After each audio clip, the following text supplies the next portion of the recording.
não é ruim, né? Nós vimos que São João evangelista, ele escreveu Apocalipse, e ele foi arrebatado aos céus, e conta como é lá no céu.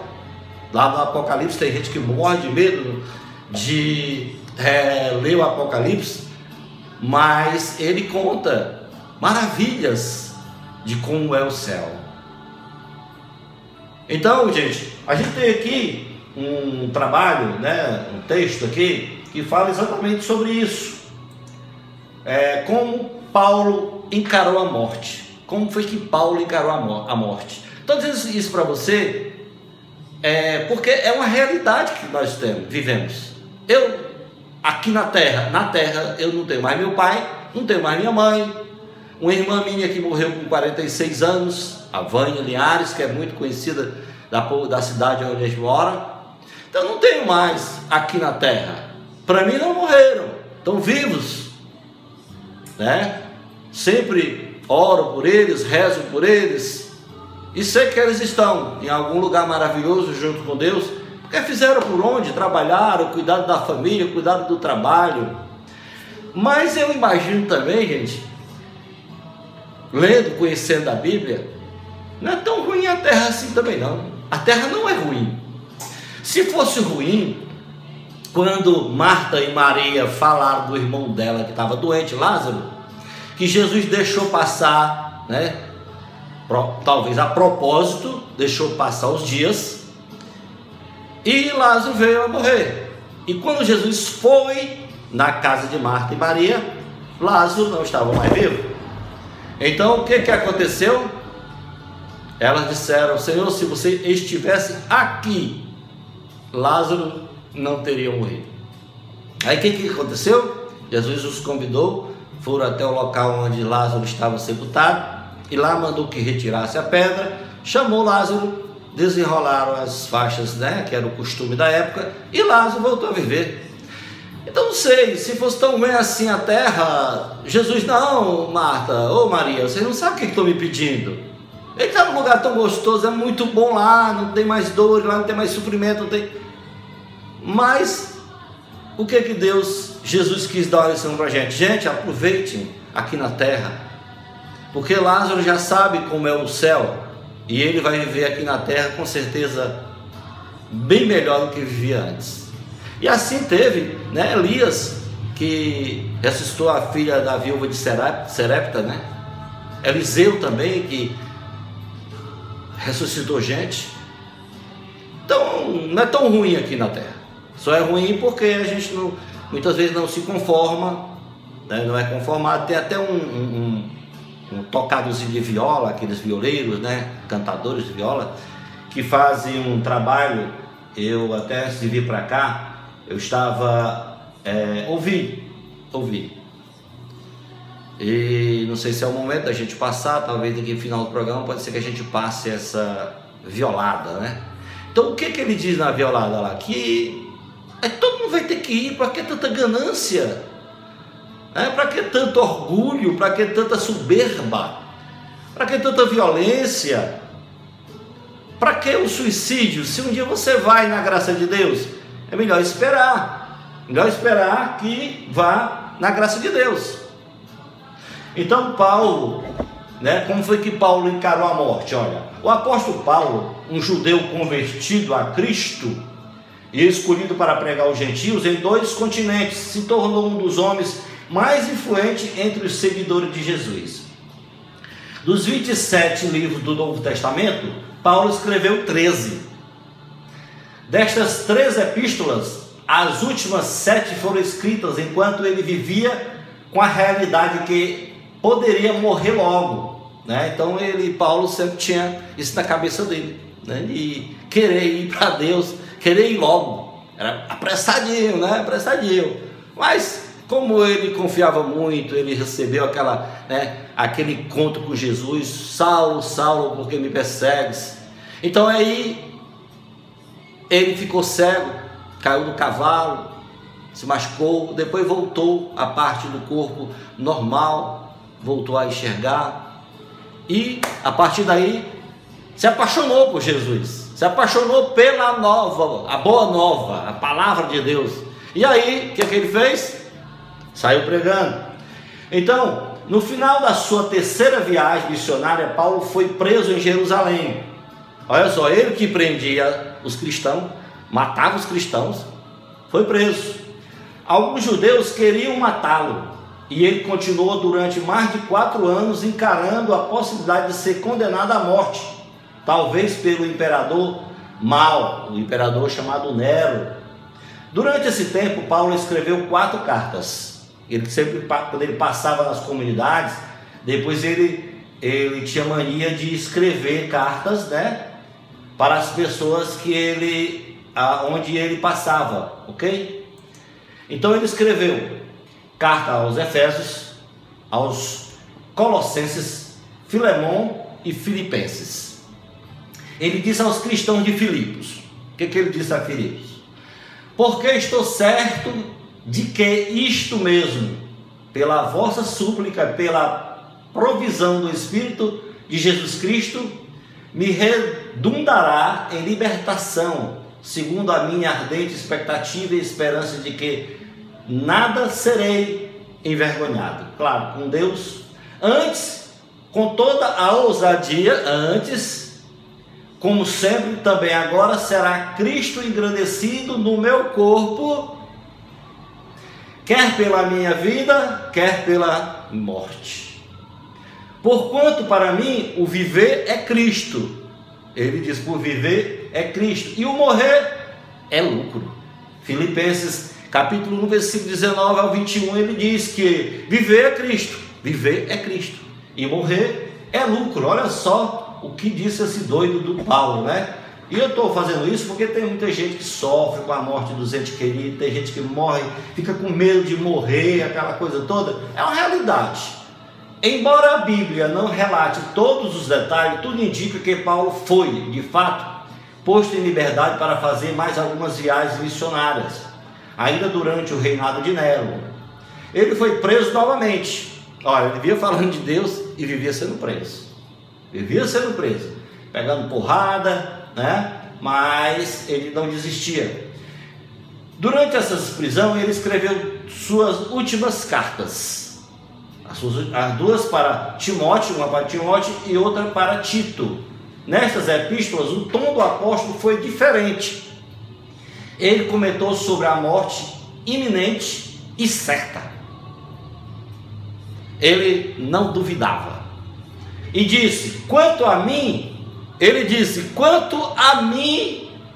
estou sendo já oferecido por libação, e o tempo da minha partida é chegado. Ele já sabia que estava próximo de morrer e avisando, não boa. Aí ele diz, é normal para qualquer pessoa sentir medo quando encara a morte. E Paulo também o sentia. Que já é a opinião da pessoa que escreveu sobre como Paulo encarava a morte. A pessoa diz, mas a preocupação de Paulo não foi medo de morrer, ou medo do que aconteceria com ele após a morte. Para este servo do Senhor, a morte seria um alívio bem-vindo e marcaria o início da sua vida celestial na presença de Jesus. Aí o que agora é Paulo que vai falar? Paulo diz assim, já agora a coroa da justiça me está guardada, a qual o Senhor reto juiz me dará daquele dia, e não somente a mim, mas também a todos quantos amam a sua vinda. O Senhor me livrará também de toda obra maligna e me levará salvo para o seu reino celestial. A Ele glória pelos séculos dos séculos. Amém. Escreveu a segunda carta ao Timóteo, né? Capítulo 4, versículo 8 ao 18, ele fala sobre isso. A pessoa que fez o texto diz o seguinte: Paulo não temia sua morte, ele temia pelas pessoas que ainda permaneciam aqui na terra. Considere alguns exemplos de coisas que Paulo temia. Então Paulo não estava muito preocupado com a morte dele, mas ele sabia que aqui na terra precisaria de pessoas para pregar a boa nova. precisaria de pessoas para falar de Jesus, para se converter, para saírem dos vícios das drogas, da violência, da mentira, da corrupção, dos vícios de jogos de azar, de prostituição, de violência, de tudo que é maligno, de macumbas e coisas e outras coisas mais. Então essa era a grande preocupação de Paulo, dele ir e ficar esse problema todo aqui na terra. Então, finalizando, diz o seguinte: uma vez Paulo comentou com os pastores da igreja de Éfeso. Ele, quando estava em Éfeso, uma cidade chamada Éfeso, ele disse: eu sei que depois da minha partida, entre vós penetrarão lobos vorazes, que não pouparão o rebanho. Olha a preocupação dele. Ele disse isso em Atos, capítulo 20, versículo 29. Paulo não temia a morte, repetindo, mas temia as ameaças que os cristãos ainda teriam de encarar. Então, eu acredito que muitas pessoas até não querem morrer porque não, tem medo da morte, porque exatamente como Paulo também temia, em partes ele temia de ir e o lobo, o inimigo, ia tentar devorar o povo de Deus. Assim acontece com as pessoas que às vezes temem, porque não quer deixar um filho que é especial, não quer deixar crianças, que ainda estão ainda para crescerem, para ser alimentadas, para ir para a escola. Mas tem algumas pessoas por aí que, se é para vir agora, na graça de Deus. Santo Estevão, Santo Estevão, quando foi inclusive Saulo, gente, Paulo, que estava lá, que ordenou o soldado prenderem Estevão, mandou tirar a roupa de Estevão e tome pedra, tome porrada, tome pedrada. E Estevão morrendo, mas ele olhou para o céu, gente. Ele vendo o céu aberto, como ele diz, e do céu entrando e saindo anjos, ele ficou maravilhado e disse: Senhor, a ti, Senhor, eu entrego a minha alma. Olha só, Estevão, que era um diácono, ele foi escolhido como diácono. Existiam os apóstolos, que vamos dizer que eram os padres, e o Papa, que era Pedro. Aí eles tiveram que pegar aquelas pessoas que tinham mais graça de Deus e colocar como diácono. E ele foi um dos diáconos que foi morto, apedrejado, mas olhando para o céu, ajoelhado, perdoou todos os que estavam fazendo a besteira que fizeram. E olha lá que a oração dele pode ter sido exatamente a conversão de Saulo, que depois Jesus, atendendo o pedido do nosso diácono, que estava morrendo ali, depois ele foi convertido. Mas ele disse que Estevão disse que via o céu aberto, e do céu entrava, subia e descia anjos, muitos anjos. E agora, que o nosso Deus nos perdoe a todos nós, em nome de Jesus, em nome do Pai, do Filho e do Espírito Santo, Pai, Filho e Espírito Santo, eu te abençoo, que essa bênção te renove, te fortifique, te deixe cheio da graça e preparado, porque Jesus diz lá numa parábola que a morte virá como ladrão. Se a gente soubesse, ele até diz, o dia que o ladrão viria, a gente tinha uma segurança maior na porta, na janela, a gente fechava melhor, colocava lá uns pregos, umas madeiras, alguma coisa, ferrolhos, cadeados, mas não. Jesus avisou: eis que a morte virá como um ladrão. Então estejam preparados, estejai preparados, para que no dia que acontecer, porque ele disse também que vai ser como na época de Noé fazendo a arca, todo mundo perguntando para que era, e mancando, brincando com a cara de Noé. que ele estava ficando, era doido, mais de 100 anos, quase média de 100 anos, ele fez essa arca. Depois da arca pronta, Noé não salvou a terra, porque a terra não estava querendo, parece que não queria salvação, mas salvou a família dele. Colocou a família dele todo dia dentro da arca, juntamente com os animais, como Deus pediu, e começou a chover. Quando a chuva veio na canela, que veio na coxa, que veio na cinta, que veio no peito, que veio aqui no gogó, correram, acreditando no que Noé tinha dito, mas já era tarde. E repito, não foi tarde, tão tarde assim, porque os que morreram, quando Jesus foi morto na cruz, que ele ressuscitou, né? Mas antes de ressuscitar, a Bíblia conta, as Escrituras contam que Jesus tomou as chaves do inferno e foi lá no inferno, porque Jesus é rei do céu, da terra e até dos infernos.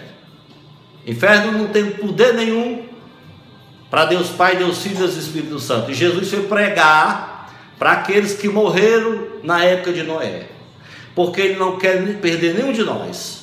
Nós fomos criados à imagem e semelhança de Deus. Eu e você fomos criados à imagem e semelhança de Deus.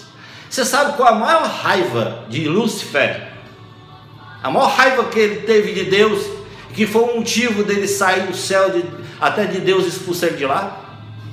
Que Lúcifer queria ser muito parecido com Deus, queria ser Deus. E o que Deus fez? Por amor a você, por amor a mim, ele criou o homem, a sua imagem e semelhança, ele criou. E aí Lúcifer ficou muito chateado, porque ele, sendo um anjo de luz, queria ser como Deus, mas cada um no seu quadrado. Cada um no seu quadrado. Ele era o anjo de confiança, o primeiro anjo de confiança de Deus, que ele se conformasse com isso. Mas quando Deus criou o homem à sua imagem e semelhança, ele ardeu. E aí se rebelou contra Deus. Deus tomou um bom. Aqui não tem lugar para brigas, aqui não tem lugar para inveja, para intrigas, para discórdia. Não, então vá, saia daqui. E aí Deus expulsou Lúcifer. E junto dele veio um terço dos anjos. Os coitadinhos, né, dos anjos lá, se abestalharam e caíram na cantada de Lúcifer e vieram junto. Estão padecendo até hoje no fogo do inferno.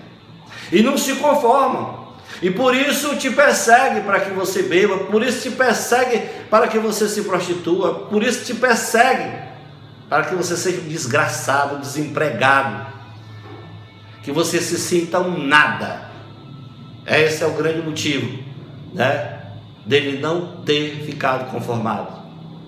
E enquanto existir terra, enquanto Deus não voltar novamente, que vai haver o tempo de voltar, Jesus dizia, quando estava feito o homem aqui, o que ele dizia? Ele diz, olha, nem eu mesmo sei o dia em que o Senhor virá. Tem aquela música bonita, né? O Senhor virá, Ele não... deixa pra lá, eu não sou muito bom para cantar mesmo, né? Mas o Senhor virá. Não vai deixar a gente aqui por muito tempo. Quem já foi indo, né? Tudo bem. Quem não for, ninguém vai ficar paciente. Paciente ninguém vai ficar. Uma hora nós vamos ter que ir. Mas eu quero encerrar essa questão da morte também com a vida. Você viu o que aconteceu no final de semana no Evangelho? Quando Jesus estava numa casa lotada de gente, tanto dentro de casa como fora. Muita gente, olha, mas não era por menos, né? A pessoa sabendo de um homem que ressuscitava as pessoas, que curava cegos, aleijados e doentes, e demoniados e tudo. Todo mundo queria conhecer, queria saber quem era essa pessoa. E aí, 4 amigos, por isso que nós precisamos de amigos. 4 amigos pegaram o seu colega que estava doente numa cama. Há quantos anos talvez não tivesse aquele coitado a sofrer em cima de uma cama? Era uma doença tão grave, chata, que tiveram que trazer na cama. Não trouxeram nos braços, não trouxeram, naquele tempo não existia carro, não iam trazer no camelo também, né? Trouxeram na cama. Talvez não fosse tão longe a casa dele, mas trouxeram na cama. E a Bíblia conta, se é exagero, eu não acho, porque é possível. Eles, vendo que não podiam entrar na casa com aquele doente, que estava enfermo há muito tempo, abriram o teto da casa e desceram a cama onde estava Jesus. E o que Jesus disse? O que Jesus disse? Vendo o tamanho da fé daqueles amigos, dos amigos, que o doente não estava tendo, talvez nem força para falar, nem força para se mexer, mas os amigos ainda existem.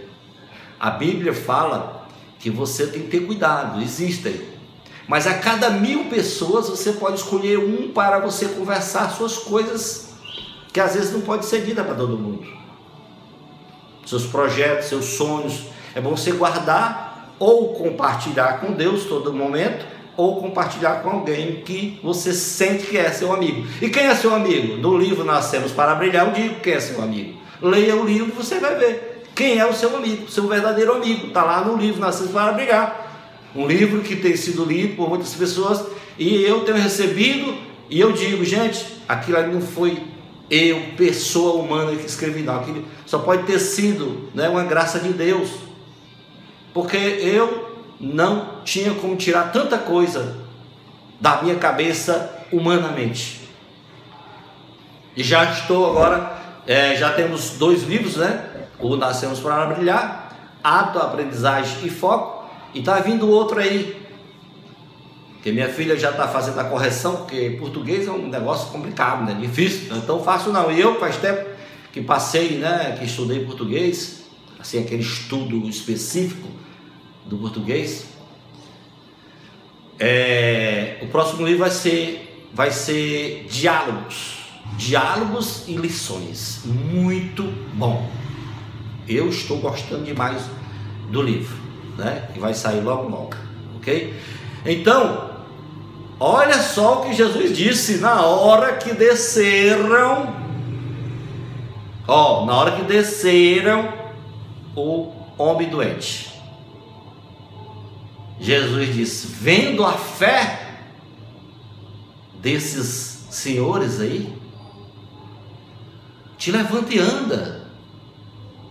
Os teus pecados estão perdoados. Olha a importância, papai. Olha a importância, mamãe. Olha a importância, você ouvinte, da gente fazer alguma coisa pelos amigos da gente. Da gente orar pelos nossos amigos. Da gente pedir pelos nossos amigos. Porque tem gente que não acredita. Cada um tem que se virar. Cada um tem que... Tudo bem. Alguns, Jesus disse, né? Os teus pecados estão perdoados. Te levanta e anda. Ou simplesmente ele, olha, o cego lá, eu quero ser curado. Você quer o quê? Quero ser curado dos meus olhos. Então, ser curado. Você quer? Então, a fé, você que está doente, eu sei que tem gente acamado, tem gente que é ouvinte da gente, pessoas maravilhosas, que a gente está rezando sempre por vocês, né? E vamos continuar rezando sempre. Então, você que é amigo, gente, você que está ouvindo, reze por as pessoas, ore por as pessoas, peça para as pessoas, leve as pessoas até a igreja, convide para ir no texto, convide para ir à missa, convide para ir ao culto, convide para ler a Bíblia. Eu sou testemunha disso, eu já vi pessoas sendo curadas, porque foi amigos daquela casa e lá conversaram. Eu sou testemunha que eu já fui, recebi graças, porque recebi visitas de Deus, revestido por um ser humano, porque também tem visita que bota para, né, ferrar na gente. Eu lembro quando eu estava na minha crise de depressão, que eu não sabia o que era. O que eu sentia? Nada, não tinha vontade de nada, o cheiro, não tinha gosto, não dormia direito. Assim a vida, as minhas energias foram roubadas, todas as minhas energias foram roubadas. Fiquei sem saber viver. Falei que agora, como é que eu vou passar 24 horas e amanhã mais 24 horas? Meu Deus, como é que vai ser isso? E cheguei a dizer, confesso a você, cheguei a dizer para Deus: meu Deus, se for para viver desse jeito, que você me leve. Nunca passou na minha cabeça o negócio de suicídio, não. Mas de eu dizer para Deus: Senhor, se for para ficar desse jeito, que você me leve. Mas não, Jesus é muito sábio. Deus Pai, Deus Filho, Deus Espírito Santo precisaria de um louco para ter depressão e depois falar para as pessoas, dizer: é possível viver, é possível ser feliz, é possível ser alegre. É claro que felicidade é instante, gente. São instantes que a gente não quer que acabe mais. Assim diz o professor Clóvis de Barros Filho. Diz que felicidades são instantes que a gente gostaria que nunca acabasse. Mas ela se acaba. Mas a gente tem que criar motivos. E um dos meus motivos de eu ser feliz, de eu ter felicidade, é eu saber que existe esse Deus maravilhoso que me ama, que me protege, que me dá comida todo dia, que me dá trabalho todo dia, trabalho para me trabalhar, para me poder ganhar o dinheiro para sustentar os meus filhos na área da educação, da saúde, na área do lazer. Então foi muito bonito aquela vinda dos amigos com aquele homem doente. Ah, que lindo, que lindo! E Jesus disse: ó, pela fé desses homens, te levanta e anda, tu está curado. E até houve um protesto na hora. Tem gente em todo lugar que gosta de fazer zoada. Teve gente que reclamou: quem é este que perdoa pecados? Só Deus cabe a isso. Ele não conhecia que Jesus era Deus. Ele falou: se vocês estão achando isso errado, então eu vou dizer simplesmente: te levanta e anda e vai embora. Você está entendendo como é a coisa com Jesus? É assim.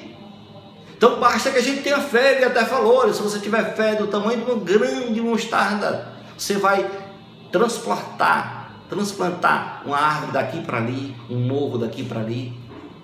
E quantos morros não aconteceram já na minha vida? Quantas árvores já na minha vida vieram me sufocar, e em nome de Jesus ele tirou tudo isso da frente. Já estou com meus 55, vou com meus 56 anos. Tenho 4 filhos, só tenho uma mulher até hoje, 28 anos de casado, nunca tive outra mulher que não fosse a minha.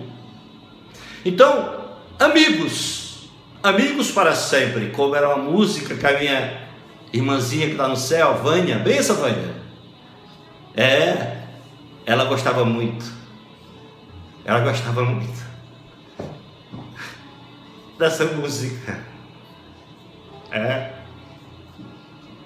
Amigos para sempre. Então é isso que eu quero ser de Jesus, é isso que eu quero ser das pessoas, amigos para sempre. Mas a gente vai ter inimigos também, porque Jesus teve inimigos. Você vê que na hora da cura desse homem que veio numa maca, os inimigos protestaram, não concordaram, e por algumas vezes Jesus quase foi morto, apedrejado, e ele era expulso. Ele passava por outra cidade, aí chegou o momento realmente da morte, mas era aquela morte que já estava predita por Deus Pai, porque ele já tinha mandado profetas, já tinha mandado reis, já tinha mandado apóstolos, discípulos, sacerdotes, tinha mandado já tanta gente e não resolveu. Então ele disse: agora eu vou mandar o meu próprio filho, o meu filho Jesus, vai lá. Ele veio, feito homem, nascido de uma mulher muito simples e humilde, escolhida por Deus, chamada Maria, tinha em torno de 15 anos, veio a casar, a ter casamento com José, para que quando Jesus nascesse, ou quando aparecesse a barriga dela, ela não fosse morta, apedrejada pelas pessoas. Porque na lei de Moisés, pessoas que adulteravam, né, que se prostituía, que aparecia de repente grávida sem ter esposo, era morta. E José serviu esse suporte maravilhoso, abençoado, que ele não queria entender quando Maria contou para ele, mas o anjo do Senhor veio e falou com ele: olha, José, fica tranquilo, tranquilo, rapaz, o que vai nascer de Maria veio do Espírito Santo de Deus, tenha calma, vamos servir ao Senhor. E como ele também era um homem, né, de bom caráter, personalidade, um cristão, eu topo o projeto. E cada vez que Jesus corria perigo, o anjo falava com ele, falava com ele já, e ele saía daquela cidade e ia para outro lugar. Rei Herodes, chateado quando soube que, né, que os 3 pastores, né, passaram lá perguntando quando e onde Jesus nasceria, ele nem sabia. Mas eles disseram: a gente viu uma estrela, contou a história. Pois vocês vão atrás, na hora que vocês encontrarem, venham me dizer que eu também quero adorá-lo. Ele queria matá-lo. Os pastores também receberam visita de anjos em sonho e disseram: não volte por lá não, vocês vão entregar a Jesus e ele vai mandar matar, então vocês voltem por outro lugar e não contem para ninguém onde vocês encontraram o Filho de Deus, Jesus Cristo. E eles caíram fora. Então, gente, Deus fala. Olha aí quantas pessoas a gente já citou, né, que Deus falou, conversou. Um beijo no coração de vocês. Esse é o programa Nascemos para Brilhar, gravado ao vivo hoje, dia 20 de janeiro. Está gravado, vai para o meu canal no YouTube. Se você quiser ouvir novamente, se você quer mandar para alguém da família, alguém que você gosta, você compartilha. E você vai poder ouvir tudo isso novamente, do que a gente falou desde o início do programa até agora. E como eu costumo iniciar às vezes ou finalizar, eu digo: o Senhor é meu pastor e nada me faltará.